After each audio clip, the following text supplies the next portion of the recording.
Hello, Tarot Tube. I am coming to you here in AAPI month here in the US to talk to you about a new deck that I got to celebrate this month. And it is the Trickster's Journey, a tarot deck and guidebook. I hope I say this right, Jia Sung. And it is published by the Hatchet Book Group. In US it's $30, you can get it for less, but it is a nice mass market deck. I made the effort to find myself a good mass market deck to celebrate this month. So this is inspired by Chinese folklore. I really loved this concept of exploring the trickster's journey. And so, of course, in this deck, we're going to, or she is going to rename the fool the Trickster, which is based on an iconic monkey king from the 16th century novel Journey to the West. Hoping to get that book read this month. So, of course, the Trickster is a common archetype throughout all cultures, to the best of my knowledge. But here we're going to look at the Chinese archetype of the Trickster, who's our fool, that embodies idiocy, wisdom, detachment, and devotion. We see echoes of ourselves in these complex contradictions revealed to us in the quest for self-discovery.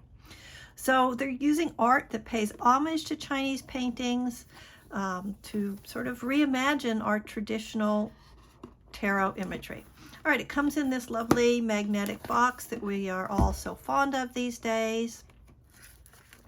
Look how big this guidebook is, and look, it's very nice. It's like, you know, it's a real cover. It really looks like a book. And right, so we have a nice contents that'll help you get yourself oriented. And let's take a look at the minor arcana suits, how they've been changed. So cups is black tortoise, coins are blue dragon, wands red bird, swords white tiger. So just a quick look at this. We've got a lot of information about how this was conceived and brought to life. And I think it's going to be a really fabulous journey. We've got very traditional card of the day, 3-card cross, and the Celtic cross. So in terms of how you're reading and interpreting these, I think this is going to be pretty traditional. It's just been reimagined with Chinese folktale and Chinese art. So I love a good folktale, and I'm very excited about this. So we'll do a quick look. See, it looks as though, I haven't studied the deck yet, it looks as though we've got color scheme in the major arcana, and let's just see if that's going to be true for our minor as well. Yes, so that is lovely. That's very helpful, I think, especially if you're going off with some different stories.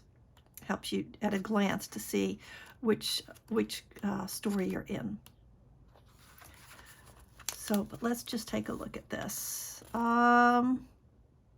Okay, these are pretty traditional looks at way the number and court card meanings are interpreted. And yes, okay, so I was correct about that, my first guess, which is it's very traditional construction, just a different iconography. All right, back to how it's packaged. Oh, so it's actually in a tuck box within that box. So here we have our nice tuck box. It really feels beautiful. Not a big tuck box fan in general, and yep, here we go. It's hard. Okay, so I probably will not be keeping this in the tuck box, and proof positive that I have not looked at this. Let me get wasn't expecting that. Let me grab some scissors and do my best to get this open safely off camera. All right, here we go. And yes, I have actually used all of these artistic tools. Nothing worth showing you, of course, but I have to get... All right, here we go. So I think I'll just... No, I'll pile them on. Okay, so let's go through our major arcana. And here we go with the Trickster, the Monkey King. So I'm going to assume that these are all elements of the Monkey King story. It's really beautiful. I love this palette for the majors. Let me just take a quick look. Let's look at the Empress and see what we get about that. See. Oh, okay, wonderful. So it looks like we've got quotes from the book for each of these cards.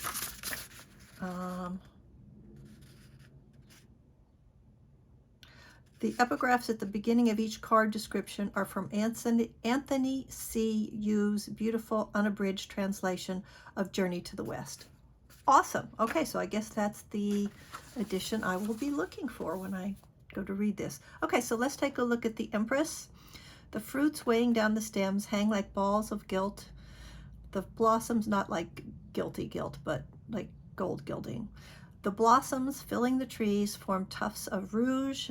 Ever they bloom, and ever fruit-bearing, they ripen in 1,000 years, not knowing winter or spring. They lengthen out to 10,000 years. Oh, this is really going to be a journey. Okay, and they're going to give you upright and reverse. And it looks like the reverse is going to be compassionate, not hitting you over the head. Empress inverted appears as a cry for gentleness. Pouring yourself into taking on the needs of others at the cost of your own care is a form of cruelty to yourself and creates an unsustainable and skewed dynamic with others. Let your relationships to yourself as well as others be equally full of care. Okay, lovely. And then they give you a little bit of information about the art. The Queen of the West. Okay, so that's a reference to a character in the book, I'm sure, who lives by the Jade Pool. It is the theft of peaches of immortality from her garden that precedes Monkey's disastrous rebellion against heaven. She is revered as the highest goddess and patron of all women believers. Oh, I am looking forward to this book now.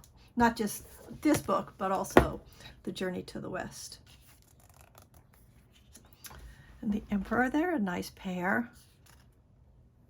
I mean, by which I mean their outfits and the color and the expressions, they are paired well. I do like these white backgrounds. Normally, I probably would want more in the back, but I feel that this artwork is so rich. There's so much to look at that I am not missing the background. The Lovers is beautiful. That's exquisite. I love these textile patterns. Beautiful. Let's find out who she is. I think it's a she because of the long hair, but let me not be presumptuous. To tell you the truth, even a dragon, let alone this tiger, would behave itself if it had seen me. I, old monkey, possess the ability to subdue dragons and tame tigers and the power to overturn rivers and stir up oceans. Wow! The tiger rider maintains control of her wild mounts through sheer force of will. I love that. Okay, about the art, the tiger is a motif throughout the Monkey story, presented as a measure of prowess, power, and domination. Monkey's signature garb, for example, includes a tiger skin kilt, ripped from the creature with barely a fight near the beginning of their apprenticeship with Tang Sazang. The disciple is elated with this easy victory, but the master is horrified at this display of careless violence. Yeah, so am I. I'm with you, master. Oh, the backs. I didn't talk to you about the backs. So you can really feel, right? Whoops, wrong way. Right? Can you just feel that motion? You can, yeah, it's really easy to get in touch with the feeling of being an artist with this deck, I think. So here's the tiger. We got a tiger again. The Hermit. Gosh, I could spend like an hour on this video, but I'm not going to. That's for me to discover. And maybe I'll come back and do a review after I've spent a month with this. Oh my goodness. Not getting tired of the palette in the Major Arcana. Still loving it. Looks like that's the monkey's head. I'm intrigued. Temperance and the devil. I like this devil. Yeah. Well, the tower looks a little bit peaceful, doesn't it? I'm curious. Let's see. Tower. There we go. The Buddha of the West lives in the great temple of Thunderclap in the territory of India, and the journey there is 108,000 miles long. It's a long journey. Okay, about the art. The final destination of the pilgrim's journey is the Thunderclap Monastery on Spirit Mountain, where Buddha resides. The quest for true scriptures takes the fictional seekers 14 years, and the historical Sanzang 17 years, through deserts, mountains, and other ordeals. All right, so the sort of upheaval that you expect from the Tower card is not strongly evident here, but it sure is beautiful. There's the star with a male character. It's a nice change. Moon.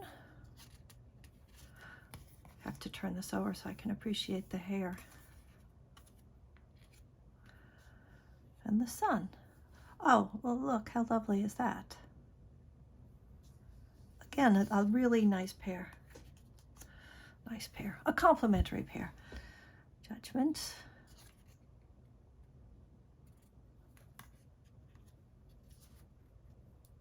Look at these 4 characters. So much to learn from this world.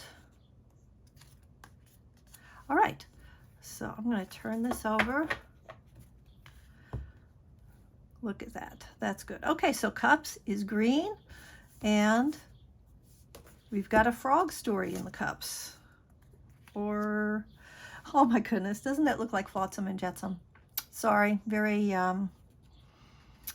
sorry. The 3 of Cups. Okay, so not a frog story, but a water animal story. Water mammal animal. Water creatures.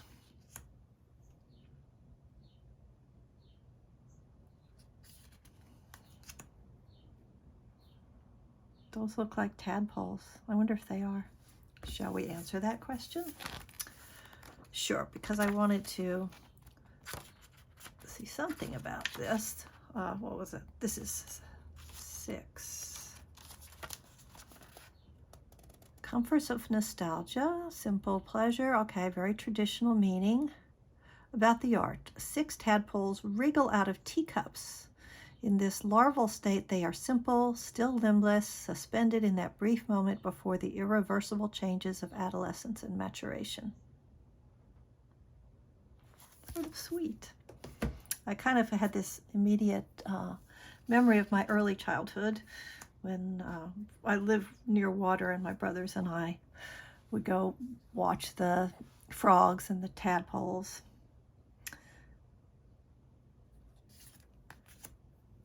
Yeah, so very nostalgic for me on a personal level too. That looks like a full-on toad. And this, oh, this is lovely, with the snake shedding its skin for the 9. The turtle. Here's our Page of Cups. Our Knight of Cups. He's not going to be moving very fast on that critter. The Queen of Cups and the King of Cups. Definitely looks like story time here. All right, I do like to pull out the aces of each suit and look at those together at the end. Okay, I'm going to put this to the side so keep things kind of neat. Coins. Love it.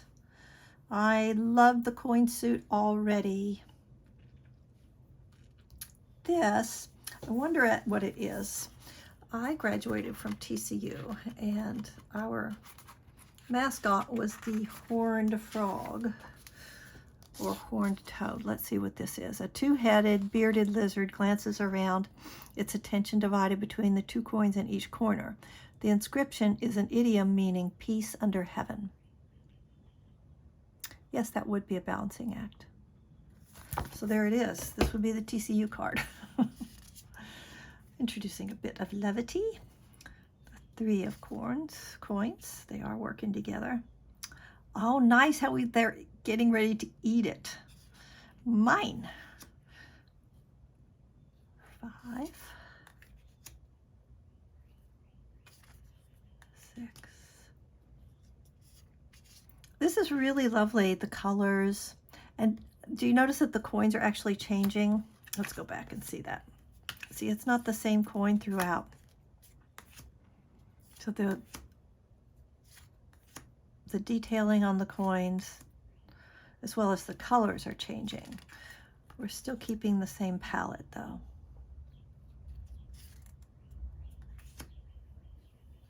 I like that guy. I think that's an abacus. That would make sense, right? And let's see how they look together. Beautiful.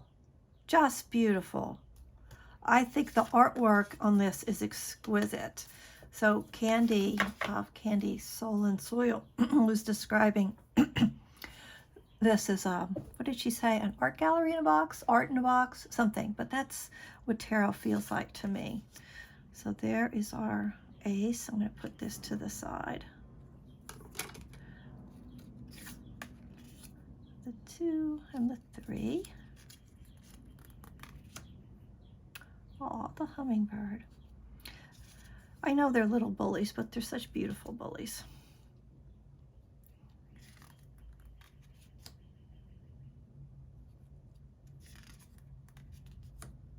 Certainly echoes of the colors in the coin suit here.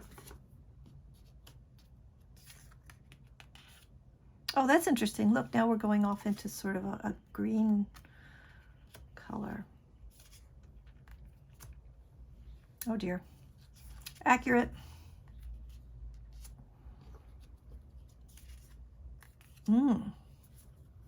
So we certainly have images in Western folklore of this kind of a creature.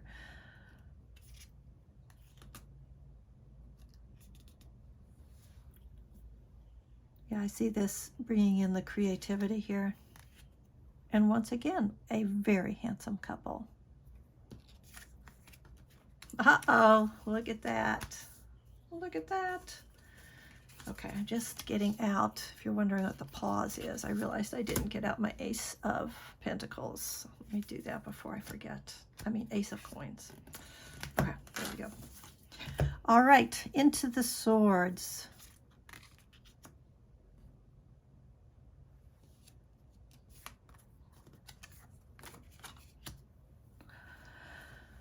Huh. All right, not too graphic, but traditional.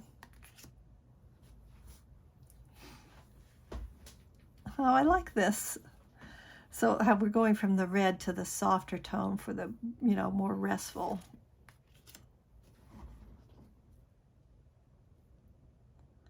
I wonder if these poses are all, like traditional poses that you might find in some sort of martial arts. Could be just making that up. Look at this little kitty cat making it through.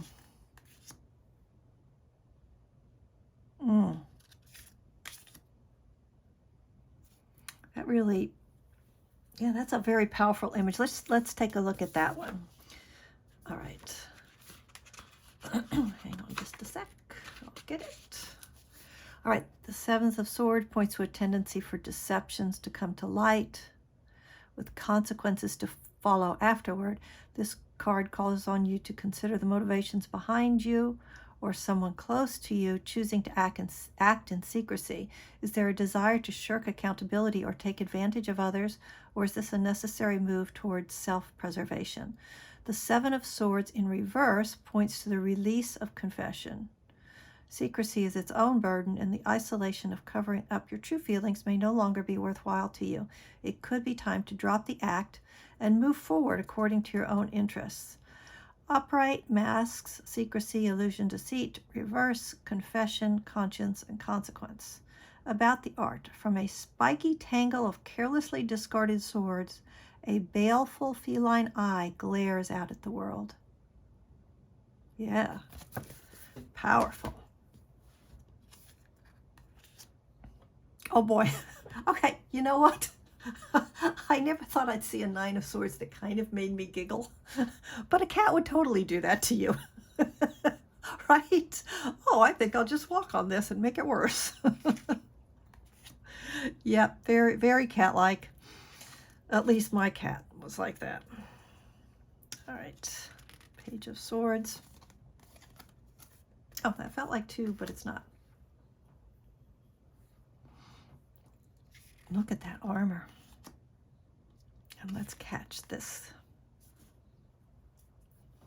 Yeah. In charge. All right. That is it. We've seen all of the cards now. I don't know about you, but I just thought that was fantastic. So now, I'm not sure if I can get all this in frame, but I always like to look. We'll see if we can squeeze it. I always like to look at the 4 aces together, kind of see how that looks. Is that, yeah, just barely tucked it in. Yep. So it really, I think it holds together beautifully. I think it holds together really, really well. So that is it. That's the Trickster's Journey. It's got a fabulous guidebook from what I can see. The artwork is exquisite. You read it traditionally. So if you are fluent with your Rider-Waite-Smith reading terminology and techniques, you ought to be able to just pick this up and read it right out of the box. I hope you've enjoyed it. I hope you liked the deck. If you did, you know the drill. Boop that like button. And if you want more, subscribe and hit notify. Thanks for stopping by. Bye-bye.